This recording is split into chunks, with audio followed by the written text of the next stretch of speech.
নামের প্রথম অক্ষর অনুযায়ী তুমি কতটা ভালো মানুষ, তোমার চরিত্র কতটা ভালো তা জেনে নাও এই ভিডিও থেকে। এ রাগী কিন্তু মনে অনেক বেশি মায়া। বি সবসময় শান্তশিষ্ট এবং ভদ্র হয়। এফ অনেক কিউট কিন্তু গুটিবাজ।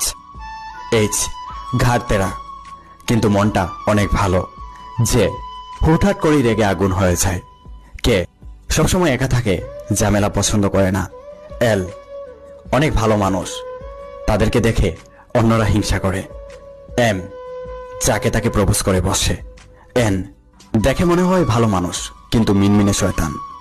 পি নিশ্চুপ স্বার্থপর টাইপের হয় আর মানুষের ভালোবাসা পাওয়ার জন্য পাগল। এস এদের মন বোঝা অনেক কঠিন। টি অনেক ভালো মানুষ, এক কথায় অতুলনীয়।